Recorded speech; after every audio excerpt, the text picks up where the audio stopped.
दोस्तों, Leeds test match में team India को शर्मनाक हार का सामना करना पड़ा है। लीड्स टेस्ट मैच के पहले दिन इंडियन टीम ने दमदार बल्लेबाजी करके इंग्लैंड को घुटनों पर ला दिया था, लेकिन जब 5वें दिन पूरी तरह से मैच खत्म हुआ तो यहां पर जो जीत मिली है वो हिंदुस्तान को नहीं, वो इंग्लैंड को मिली है। और अब सवाल खड़ा हो रहा है कि टेस्ट क्रिकेट में इंडियन टीम का पिछले 1 साल में बंटाधार क्यों होता जा रहा है, और अगर आप इन 5 निकम्मों को नहीं हटाओगे तो टीम इंडिया को नहीं बचा पाओगे। जी हां, मैच हार गए और कौन है हिंदुस्तान की हार के गुनहगार। इस रिपोर्ट में आपको उनके एक एक करके नाम बताते हैं। सबसे पहले यहां पर नाम आता है कोच गौतम गंभीर का। इनकी कोचिंग में पिछले 9 टेस्ट मैच में से आप 7 मैच अब हार चुके हो। 3 न्यूजीलैंड के खिलाफ हारे, 3 आप ऑस्ट्रेलिया के खिलाफ हारे और 1 अब आप इंग्लैंड के खिलाफ हार चुके हो। इसमें आप 1 मैच जीते हो और 1 मैच बहुत मुश्किल से ड्रॉ हुआ था, उसमें भी आपके हार के लाले पड़े। यानी कि जब से भाई साहब आए हैं आपने टेस्ट सीरीज सिर्फ बांग्लादेश के खिलाफ जीती है। न्यूजीलैंड ने घर पर आके आपको मारा, ऑस्ट्रेलिया से घर में जाकर हार कर आए, और अब इंग्लैंड से जो मुकाबला आप आसानी से जीत सकते थे वो भी आप हार गए। क्योंकि भाई साहब क्या रणनीति बना रहे हैं, हमें तो कुछ समझ नहीं आ रहा। हाल देख लो, 9 टेस्ट में से 7 हार चुके हो। सबसे पहले कसूरवार आगे बढ़ते हैं। मोहम्मद सिराज, पहली पारी सिर्फ 2 विकेट, वो भी अंत में आए जब सब कुछ लुक चुका था, खत्म हो चुका था, और दूसरी पारी में भी इनका फ्लॉप शो देखने को मिला। ऑस्ट्रेलिया में फ्लॉप, इंग्लैंड में फ्लॉप, युगांडा में फ्लॉप, अफ्रीका में फ्लॉप। जहां लेके जाओगे वहां भाई साहब फ्लॉप हैं। टेस्ट क्रिकेट में 0 हैं, बिल्कुल बहुत बड़े 0 हैं। पहली पारी 2 विकेट जब सब खत्म हो गया, दूसरी पारी में कब इन्होंने शुरुआत में आपको सफलता दिलाई है? कब आपने शुरुआत से अटैक किया है कि बुमराह के साथ मिलकर 1-2 विकेट मैं लेता हूं जिससे बुमराह को थोड़ी मदद मिलेगी? नहीं, आते हैं जाते हैं, आते हैं जाते हैं, कुछ नहीं कर पाते हैं। रविंद्र जडेजा, पहली पारी कोई विकेट नहीं, और दूसरी पारी में भी जो हाल था इन भाई साहब का आपने देख लिया।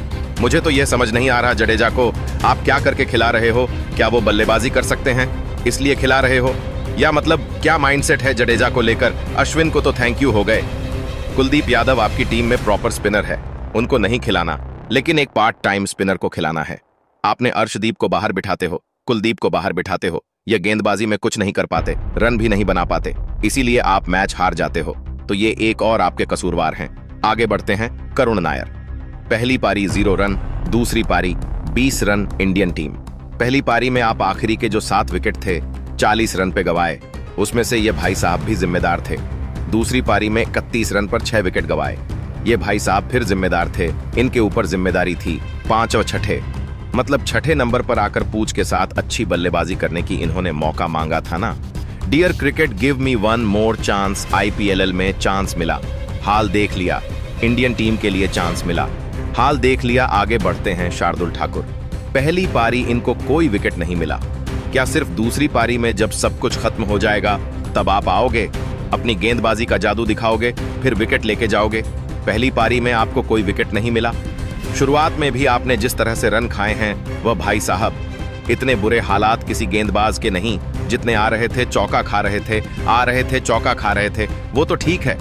अचानक आपको 2 विकेट मिल गए, ऑल ओवर सडन मिल गए, लेकिन मेन गेंदबाजों का काम होता है शुरुआत में विकेट दिलाना, टीम पर दबाव बनाना। जब सब कुछ लूट जाए, सब कुछ खत्म हो जाए, सब कुछ ओवर हो जाए, उसके बाद आकर अपनी बचाने के लिए 2 विकेट मिल जाए तो उसका क्या मतलब है? उसका कोई मतलब नहीं है। आप इस टेस्ट मैच को हार गए। एक ऐसा टेस्ट मैच जिसमें आपने पहली पारी में 6 रनों की बढ़त ली, आपके 5 प्लेयरों ने 100 बनाए भाई, उसके बावजूद मतलब 500 आए।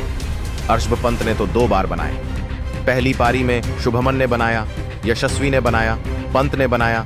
दूसरी पारी में राहुल ने बनाया, पंत ने बनाया, 500 मारे आपने इस टेस्ट मैच में। उसके बाद भी आप इस मैच को हार गए हो। क्यों हारे हो? कप्तान साहब क्या कर रहे हैं? पता नहीं किस रणनीति, और कोच साहब क्या कर रहे हैं? किसी को पता नहीं क्या टीम बना रहे हैं, क्या रणनीति लेकर जा रहे हैं, अभी कुछ नहीं पता। लेकिन आप मैच हार गए हो, इंग्लैंड में हार गए हो, बुरी तरह से हार गए हो। मैंने तो आपको बता दिया। कसूरवार आपके हिसाब से कौन है? टीम इंडिया की सार के गुनहगार हमें कमेंट करके जरूर बताएं।